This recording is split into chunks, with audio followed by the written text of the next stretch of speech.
Xin chào. Xin chào Việt Nam. Thank you. Xin cảm ơn các bạn. Thank you so much. Xin cảm ơn các quý vị. Xin mời các vị. To the government and the people Gửi of tới Vietnam, chính phủ và nhân dân Việt Nam, thank you xin cảm for ơn this very vì sự warm hiếu khách welcome và sự chào and mừng ấm áp hospitality that you've shown me. mà các vị đã dành cho tôi trong chuyến thăm này. And thank all of you Xin for cảm ơn being tất here cả các today. bạn có mặt ở đây ngày hôm nay.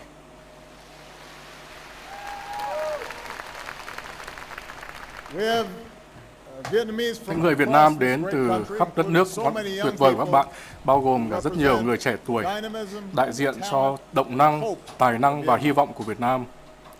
On this visit, Trong chuyến thăm này, my heart has been sự touched tử by tế the của kindness người Việt Nam, which the nổi tiếng của người Việt Vietnamese Nam đã chạm vào trái tim của tôi rất nhiều lần. Many people who've been Và rất lining nhiều the người đã streets, đứng ở bên đường, smiling and cười waving. và vẫy tay.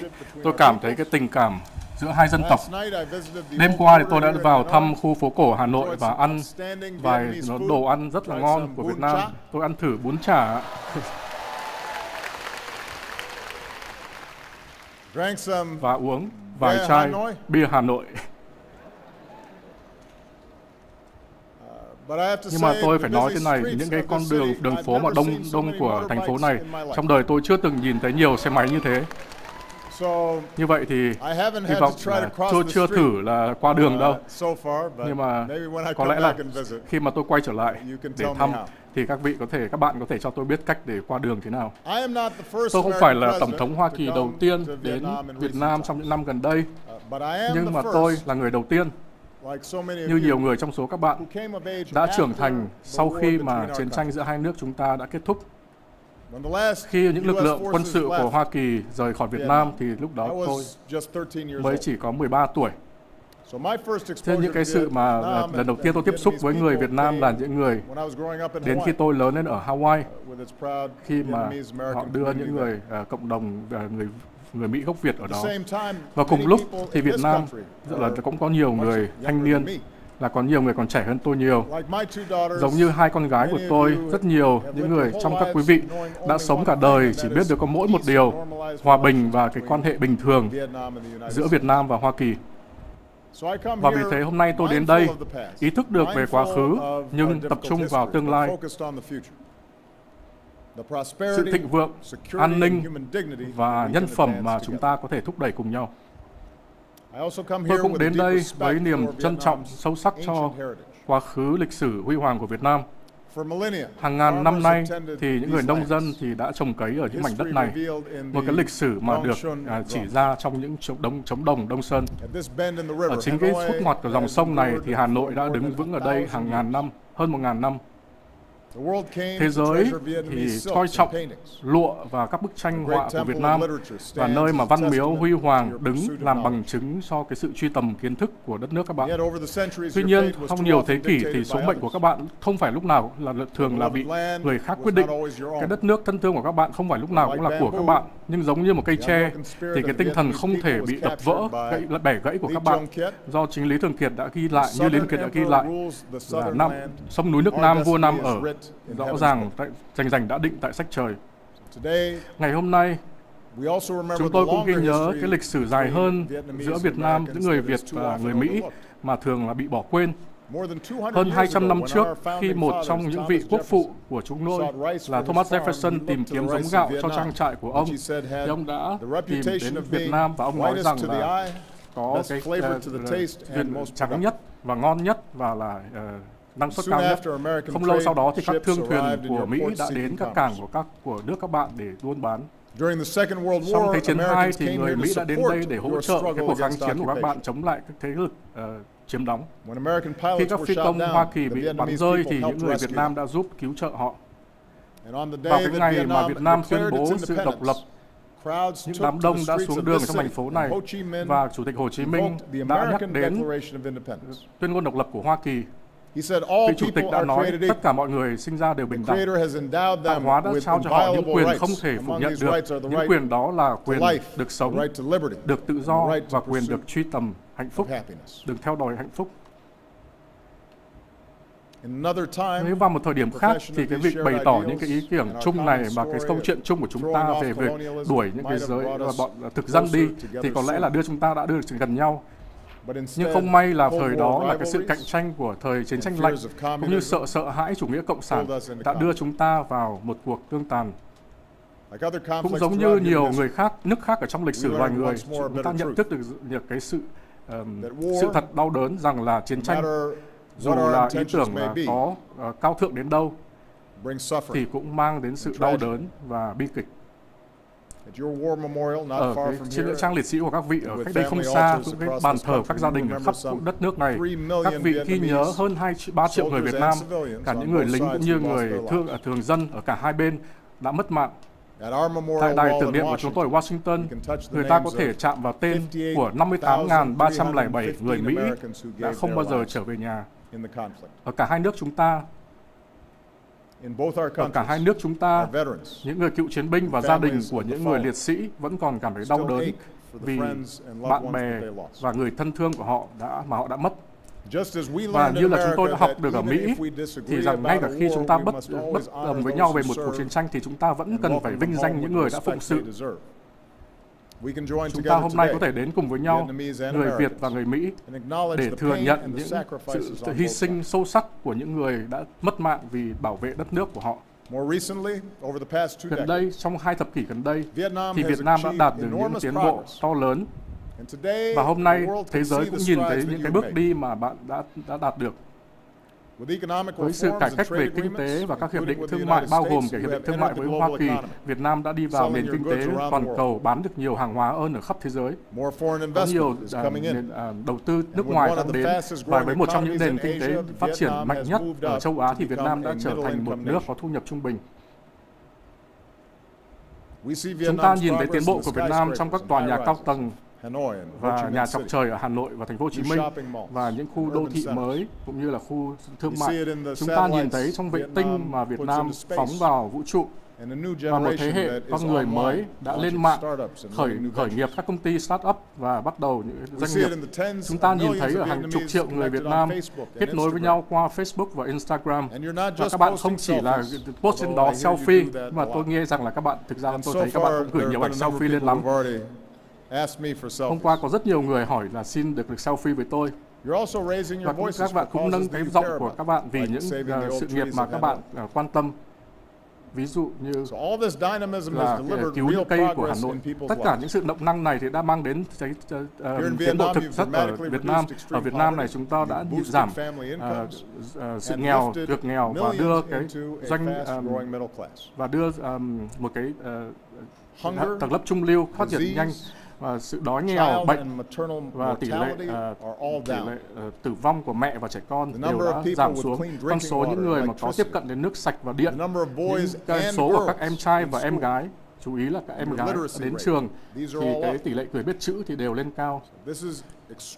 Đây là cái tiến bộ cực kỳ lớn. Đây là cái điều mà các bạn đã được trong một cái khoảng thời gian rất ngắn. Như Việt Nam thay đổi, thì cái mối liên quan hệ giữa hai nước chúng ta cũng thay đổi. Chúng ta đã học được bài học mà Ngài Thích Nhật Hạnh đã nói, trong đối thoại đích thực thì cả hai bên đều phải sẵn sàng thay đổi. Trong cách này thì cái cuộc chiến tranh mà trước đây đã từng ngăn chúng ta ra làm hai bên, giờ đã trở thành một nguồn của sự làm hàn gắn, và để có thể tìm kiếm những người đã mất tích và đưa họ về nhà, để xóa bỏ mìn và những chưa nổ. Bởi vì không có đứa trẻ nào phải mất một chân chỉ vì là chúng chạy chơi ở ngoài. Và khi mà chúng tôi đã tiếp tục là hỗ trợ người Việt Nam bị khuyết tật bao gồm cả trẻ em, thì chúng tôi sẽ tiếp tục giúp giải quyết vấn đề chất màu da cam để các bạn có thể dùng được nhiều đất đai hơn. Chúng tôi tự hào về công việc chúng ta đã cùng làm chung ở Đà Nẵng, và chúng tôi sẽ tiếp tục hỗ trợ các nỗ lực của các bạn ở sân bay Biên Hòa. Chúng ta đây không phải đừng quên rằng là quá trình hòa giải của hai nước chúng ta được dẫn dắt bởi những người cựu chiến binh từng đối mặt với nhau trong chiến đấu. Tôi đang nghĩ về Thượng nghị sĩ John McCain, là tù binh chiến tranh ở đây nhiều năm, đã đến gặp Đại tướng Võ Nguyên Giáp, người đã nói rằng hai nước của chúng ta đừng làm kẻ thù mà hãy làm bạn.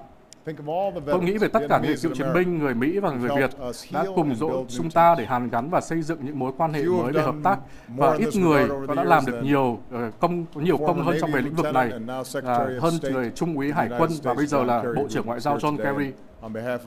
Và xin thay mặt tất cả chúng tôi xin cảm ơn ngài John Kerry.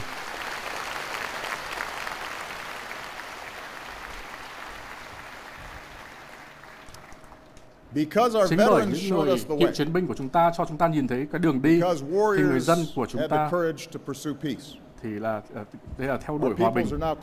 Con người của chúng ta bây giờ gần nhau hơn bao giờ hết. Thương mại của chúng ta đã tăng lên nhiều. Các sinh viên và học giả của chúng ta học nghiên cứu cùng nhau. Chúng tôi đón nhiều sinh viên Việt Nam đến Hoa Kỳ hơn bất kỳ từ đất nước nào khác ở Đông Nam Á.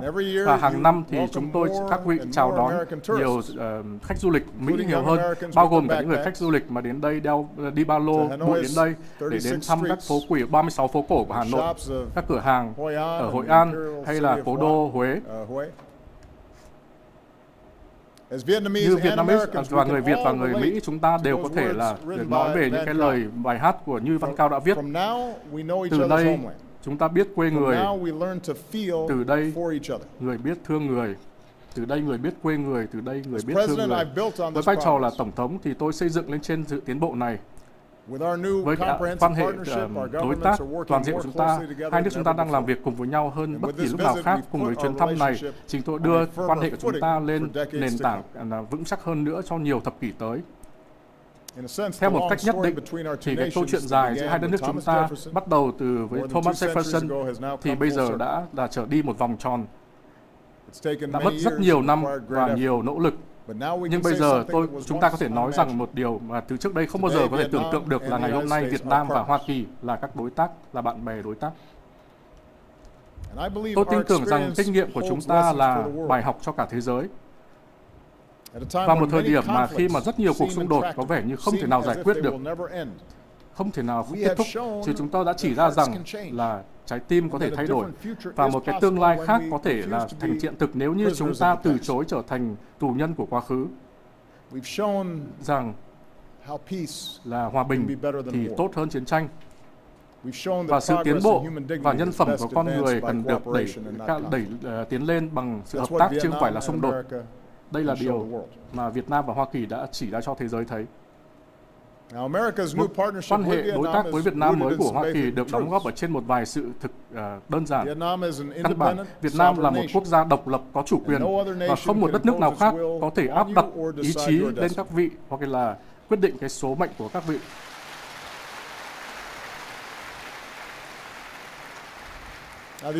Nhưng Hoa Kỳ thì có mối quan tâm ở đây. Chúng tôi có một mối quan tâm đến Việt Nam, cái sự thành công của Việt Nam. Và nói như vậy thì cái mối quan hệ đối tác toàn diện của chúng ta hiện nay vẫn đang ở những cái giai đoạn ban đầu. Nhưng trong thời gian tôi có thể còn lại thì tôi sẽ tôi sẽ chỉ cho các vị thấy tầm nhìn của tôi về vấn đề này. Đầu tiên, hãy cùng làm việc với nhau để tạo ra những cơ hội thật sự và sự thịnh vượng thật sự cho người dân của chúng ta. Chúng tôi biết những cái nguyên liệu cần thiết để cho sự thành công về kinh tế trong thế kỷ 21. Trong nền kinh tế toàn cầu của chúng ta, đầu tư và thương mại sẽ chảy đến những nơi nào có pháp quyền, bởi vì không có ai muốn trả tiền hối lộ để có thể khởi đầu một doanh nghiệp, để bán hàng hay là đi học. Họ không biết là họ sẽ được cư xử như thế nào. Trong một nền kinh tế dựa trên tri thức thì các công việc sẽ đi đến những nơi mà người ta có quyền để suy nghĩ cho bản thân họ. Và những cái sự tăng cường về kinh tế và đối tác là không phải là chỉ về một đất nước là khai thác tài nguyên từ đất, mà còn là đầu tư vào những nguồn lực cao nhất, tốt nhất, vĩ đại nhất. Đó chính là con người, tài năng và kỹ năng của họ, dù là các vị sống ở thành phố hay là làng quê. Đây chính là mối quan hệ đối tác mà Hoa Kỳ có thể mang đến. Như tôi thông báo ngày hôm qua, đội Hòa Bình sẽ đến Việt Nam lần đầu tiên với tập trung vào việc dạy tiếng Anh. Một thế hệ sau khi những người thanh niên Hoa Kỳ đến đây để chiến đấu, thì một thế hệ khác người Mỹ đến đây để có dạy và xây dựng và làm sâu sắc mối quan hệ tình bạn giữa hai nước chúng ta.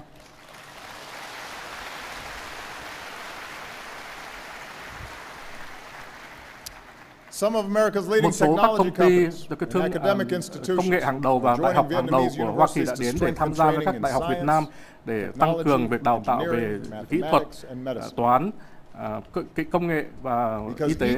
Bởi vì là ngay cả khi chúng tôi muốn chào đón thêm nhiều sinh viên Việt Nam đến Mỹ, chúng tôi vẫn tin rằng là người trẻ tuổi ở đây xứng đáng và được hưởng một nền giáo dục đẳng cấp thế giới ngay tại đây tại Việt Nam. Và đây là lý do tại sao mà chúng tôi rất vui rằng là mùa thu năm nay trường đại học Fulbright ở Việt Nam sẽ được mở ở thành phố Hồ Chí Minh. Đây là trường đại học phi lợi nhuận và độc lập đầu tiên của Việt Nam. Đây là sẽ có toàn quyền tự do về học vấn và có học bổng cho những người cần. Các học giả và sinh viên và nhà nghiên cứu sẽ tập trung vào chính sách công về quản lý và doanh thương, kỹ thuật và công nghệ máy tính và các ngành khai phóng. Tất cả mọi thứ từ thơ của Nguyễn Du cho đến triết học của Phan Chu Trinh cho đến toán của giáo sư Ngô Bảo Châu. Chúng tôi sẽ tiếp tục là kết nối những người trẻ tuổi và những người nhà kinh doanh, bởi vì chúng tôi tin rằng nếu như chúng ta có thể tiếp cận những kỹ năng, công nghệ và nguồn vốn mà các vị cần thì không có thể gì có thể ngăn đường của bạn. Điều này sẽ là bao gồm cả những người phụ nữ tài năng của Việt Nam. Cái điều mà bình đẳng về giới là rất là quan trọng.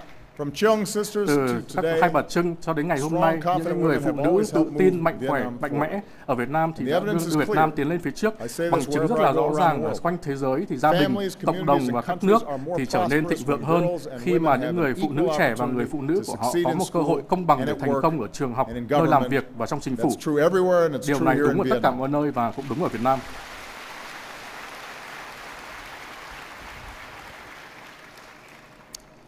Chúng tôi sẽ tiếp tục làm việc với nhau để khai mở hết tiềm năng của mối quan hệ nền kinh tế Hoa Kỳ Vị với Hiệp định Thương mại Xuyên Thái Bình Dương. Ở Việt Nam, TPP là Hiệp định Thương mại Xuyên Thái Bình Dương sẽ cho phép các quý vị bán được nhiều sản phẩm ở khắp thế giới và lôi cuốn nhiều đầu tư hơn nữa. TPP sẽ yêu cầu phải có những cải thiện để bảo vệ người công nhân, về pháp quyền cũng như tài sản trí tuệ, sở hữu trí tuệ. Nhưng mà Hoa Kỳ thì sẵn sàng giúp đỡ Việt Nam khi mà Việt Nam làm việc để hoàn thành hết việc những cam kết, thực thi các cam kết. Tôi biết rằng với vai trò là Tổng thống Hoa Kỳ, tôi mạnh mẽ ủng hộ TPP bởi vì là chúng tôi cũng có thể là mua nhiều, các vị có thể mua được nhiều sản phẩm sản xuất tại Hoa Kỳ hơn nữa. Hơn nữa thì tôi cũng ủng hộ TPP bởi vì là có hai lợi ích về chiến lược. Việt Nam sẽ không bị phụ thuộc nhiều hơn vào bất kỳ một đối tác thương mại nào và hưởng được cái quan hệ rộng lớn hơn với những người khác, bao gồm cả với Hoa Kỳ.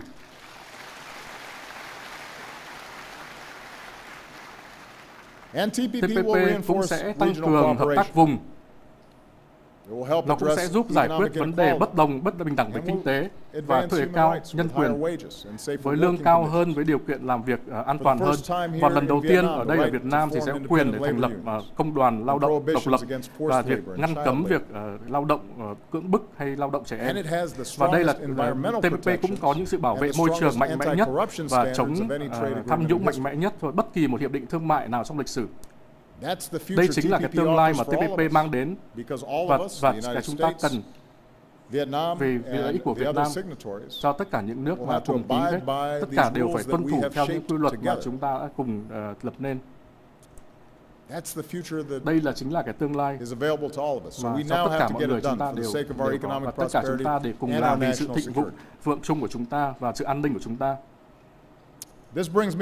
Điều này sẽ mang đến cái vấn đề thứ hai mà chúng ta có thể làm việc cùng nhau để đảm bảo sự an ninh chung.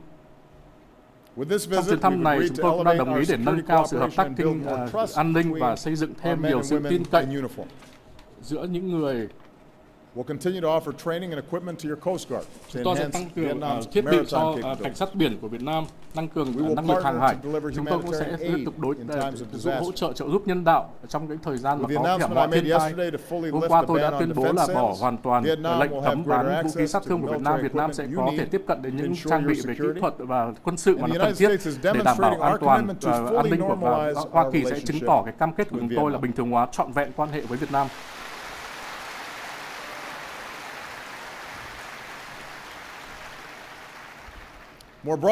Nói rõ hơn thì trong thế kỷ 20 dạy cho tất cả chúng tôi, bao gồm cả Hoa Kỳ và Việt Nam, rằng là trật tự quốc tế mà trên đó an ninh chung của chúng tôi phụ thuộc thì đặt nền tảng ở trong những quy tắc và thông lệ nhất định.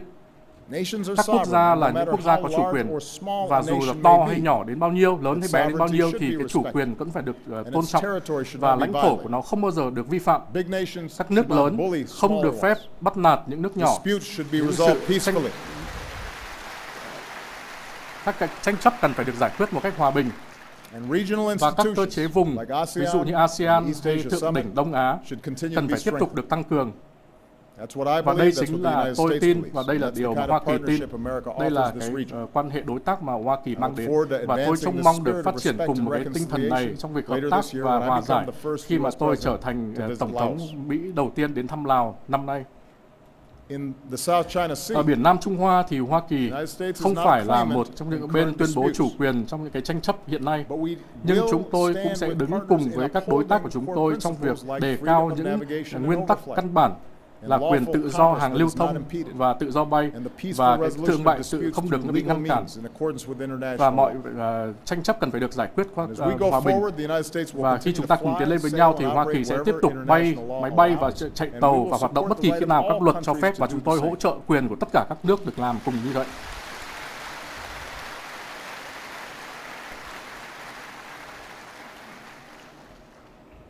Với việc chúng ta hợp tác với nhau gần gũi những lĩnh vực mà như tôi vừa miêu tả, thì quan hệ đối tác của chúng ta cũng bao gồm vấn đề thứ ba là giải quyết những vấn đề mà nơi hai chính phủ bất đồng, bao gồm cả về nhân quyền. Tôi nói điều này không phải là để đẩy Việt Nam ra để nói riêng, không có đất nước nào là hoàn hảo. 2 thế kỷ sau khi lập nước thì Hoa Kỳ hiện nay vẫn đang cố gắng hết sức để mà đạt được những cái ý tưởng mà lập quốc. Chúng tôi hiện nay vẫn phải đấu tranh với những yếu điểm của hệ thống của chúng tôi. Trong chính trị có quá nhiều tiền, những cái sự bất đồng bình đẳng về kinh tế ngày càng tăng, định kiến chủng tộc trong nền tư pháp hình sự của chúng tôi, và chúng tôi không phải là không không được phê bình, không bị phê bình. Tin tưởng rằng ngày nào tôi cũng nghe điều đó. Chúng tôi vẫn bị phê bình. Ngày nào tôi cũng được nghe những sự phê bình. Nhưng mà chính cái sự phê bình này, cái việc tranh luận mở, đứng đối mặt với những sự bất toàn của chúng ta, cho phép mọi người có được lời nói lên tiếng nói, đó chính là làm cho chúng tôi mạnh mẽ hơn, thịnh vượng hơn và công bằng hơn. Tôi đã nói điều này, Hoa Kỳ không muốn áp đặt lên bất kỳ lên Việt Nam. Khi mà tôi nói rằng là không có giá trị nào của Hoa Kỳ, nhưng tôi nói không phải là Hoa Kỳ mà giá trị mà khắp toàn cầu phổ quát, được viết trong tuyên ngôn của hiến pháp của Việt Nam, mà nói rằng là người dân có quyền được bày ngôn luận, báo chí, tiếp cận thông tin, hội họp, lập cử và biểu tình, vân vân. Đây ngay ở trong chính hiến pháp của Việt Nam cũng nhắc đến như vậy. Như vậy là đây là vấn đề là tất cả chúng ta ở đây, mỗi đất nước đang cố gắng để áp dụng những cái chuẩn này, những nguyên tắc này, đảm bảo chắc chắn rằng tất cả chúng ta là được thực sự với những lý tưởng vừa nhắc đến. Trong những năm vừa rồi thì Việt Nam đã đạt được nhiều tiến bộ. Việt Nam theo đuổi cái cam kết về cải cách luật pháp. Có những luật về gần đây thì chính phủ sẽ công bố nhiều thông tin về ngân sách hơn, và công chúng sẽ có quyền để tiếp cận nhiều thông tin hơn. Việt Nam sẽ đây là tất cả những điều mà quan trọng và tích cực ở Việt Nam. Và cuối cùng thì lịch sử do chính người Việt Nam sẽ quyết định tương lai của Việt Nam, và các quốc gia thì tự thúc đẩy con đường của họ.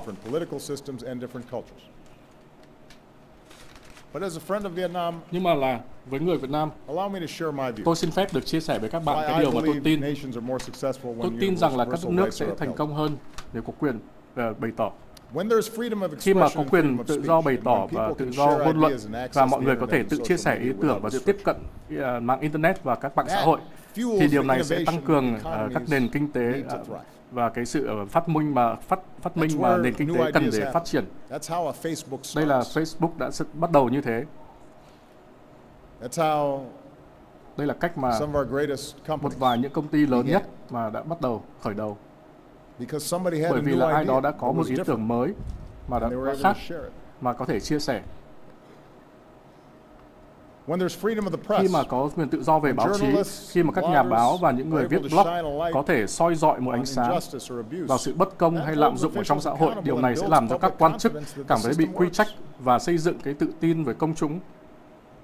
để cho hệ thống hoạt động. Khi mà các ứng cử viên có thể là bầu cử ứng cử và trong một cái cuộc bầu cử tự do thì những người bầu cử có thể chọn những cái lãnh đạo của họ trong những cái kỳ bầu cử tự do. Điều này sẽ người dân sẽ khi có quyền tự do tôn giáo thì cho phép mọi người được bày tỏ tình yêu và sự nhân ái, mà ở tận trái tim của tất cả những tôn giáo chính thì cho phép các nhóm niềm tin để có thể hỗ trợ các cộng đồng của họ thông qua trường học, bệnh viện và chăm sóc cho người nghèo. Khi mà có quyền tự do lập hội thì công dân có thể được tự do thiết lập vào các xã hội dân sự. Các quốc gia có thể là giải quyết những cái thách thức mà chính phủ không thể tự giải quyết được. Chính là theo cái cách của tôi nghĩ rằng là nếu mà tất cả những quyền này không phải là đe dọa đến cái sự ổn định của xã hội, mà chính là đặt nền tảng cho cái sự thịnh vượng. Đây là chính là cái sự mong muốn có những cái quyền này mà làm gây cảm hứng cho tất cả mọi người, bao gồm ở đây cả Việt Nam đã đánh đuổi chế độ thực dân. Và tôi tin rằng việc nâng cao, đề cao những quyền này sẽ là yếu tố mà độc lập mà lớn mạnh nhất mà nhiều người mong muốn, bao gồm ở một đất nước mà là tự tin rằng là vì dân, từ dân do dân và vì dân. Hoa Kỳ Việt Nam chắc là sẽ làm khác so với nhiều nước khác đang làm ở thế giới. Nhưng mà chính ở trên những cái nền tảng căn bản này mà tôi tin rằng chúng ta đều cố gắng tìm một cải thiện. Và tôi nói điều này với cả một người giống một người sắp rời nhiệm sở, nên là tôi 8 năm nay tôi đã suy nghĩ về cái cách mà hệ thống của chúng tôi đã làm việc và liên hệ với những người các quốc gia khác trên thế giới, luôn luôn cố gắng tìm cách để thay đổi và cải thiện hệ thống của chúng tôi. Và cuối cùng là mối quan hệ của chúng ta sẽ có thể đáp ứng được những thách thức mà toàn cầu mà không một quốc gia nào có thể tự giải quyết được. Nếu chúng ta có thể đảm bảo là sức khỏe của người dân của chúng ta và cái vẻ đẹp của hành tinh của chúng ta, sự phát triển sẽ được bền vững. Những vẻ đẹp tự nhiên như Vịnh Hạ Long và băng Sơn Đòn thì phải được bảo vệ để cho trẻ em, các con và các cháu của chúng ta. Biển đang ngày mực nước biển càng tăng thì làm ảnh hưởng đến các khu vực ven biển và nội thủy mà người Việt Nam phụ thuộc vào. Như vậy là với đối tác mà để chống lại sự biến đổi khí hậu, chúng ta cần phải hoàn toàn thực hiện hết những cam kết mà đạt được ở Paris, giúp người nông dân và các làng mạc thích ứng được với những người phụ thuộc vào mang được năng lượng sạch sẽ hơn đến những nơi ví dụ như vùng đồng bằng sông Cửu Long là cái vùng lúa gạo mà cả thế giới mà cần thiết, cả thế giới phụ thuộc vào để cho các thế hệ sau có thực phẩm. Chúng ta cũng có thể bảo vệ đời sống ở bên ngoài biên giới chúng ta, giúp đỡ các quốc gia khác năng lực của chúng tôi, tăng cường năng lực về sức khỏe của họ. Chúng tôi có thể giúp những việc bùng nổ bệnh tật để trở thành dịch bệnh. Và khi mà Việt Nam làm sâu sắc hơn cam kết của Việt Nam với các nỗ lực gìn giữ hòa bình của Liên Hợp Quốc, thì Hoa Kỳ cũng sẽ rất là tự tin được giúp đỡ hai nước, giúp đỡ Việt Nam huấn luyện những người bảo vệ hòa bình. Và đây là điều đặc biệt bởi vì hai nước gia từng đánh nhau, bây giờ lại đứng cạnh nhau để biết thế nào là hòa bình. Ngoài cái việc mối quan hệ chung của chúng ta thì chúng ta cũng cho phép chúng ta đặt những cái định hình cho những mối quan hệ quốc tế. Bây giờ để đạt được hết những cái tầm nhìn này như tôi miêu tả hôm nay thì không phải xảy ra qua đêm, và cũng không phải là chắc chắn là sẽ đạt được. Nhưng mà sẽ có những cái khó khăn và những cái việc mà chạy lùi lại ở trong học đường. Sẽ có những thời gian mà không hiểu nhau, nên sẽ cần phải có cái nỗ lực phải mạnh mẽ, kiên cường và cái sự đối thoại của cả hai bên để cần phải tiếp tục thay đổi. Nhưng khi nhìn nhận về lịch sử và tất cả những khó khăn thách thức mà chúng ta đã vượt qua được, tôi đứng đây trước các bạn ngày hôm nay rất lạc quan về tương lai của chúng ta cùng nhau.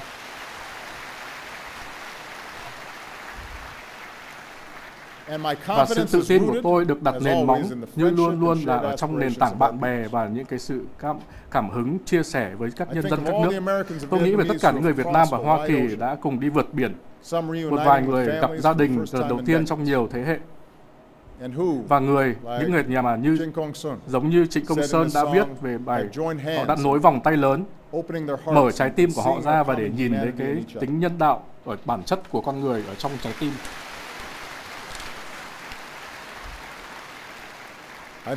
Tôi nghĩ về tất cả những người Mỹ gốc Việt đã thành công giống như là ở tất cả mọi ngành nghề, bác sĩ, nhà báo, thẩm phán hay là người cán bộ. Một người đã sinh ở đây viết cho tôi một bức thư và nói rằng nhờ có ơn Chúa mà tôi đã có thể sống được một giấc mơ Mỹ. Tôi rất tự hào được trở thành là một người Mỹ, nhưng mà tôi rất tự hào cũng là một người Việt Nam. Và hôm nay thì cái người đó đang có mặt ở đây. Hôm nay ông đó có mặt ở đây, sống ở trong đất nước nơi ông ta sinh ra, và ông ấy nói rằng là cái mong muốn lớn nhất của ông ấy là cải thiện cái đời sống của những người Việt Nam. Tôi nghĩ về một thế hệ mới của người Việt Nam, rất nhiều người trong số các bạn ở đây đang có mặt ở đây, đang sẵn sàng để đặt ra dấu ấn của các bạn trên thế giới. Tôi nói cho tất cả những người thanh niên đang lắng nghe hôm nay, tài năng của các bạn, mong muốn của các bạn, mơ ước của các bạn. Việt Nam có tất cả những gì cần để nó phát triển. Tương lai là trong tay các bạn, số phận ở trong tay các bạn, và đây là một khoảnh khắc của các bạn mà để theo đuổi thế giới mà các bạn muốn. Và xin biết rằng Hoa Kỳ sẽ luôn có mặt ở đây, trở thành đối tác và là bạn của các bạn.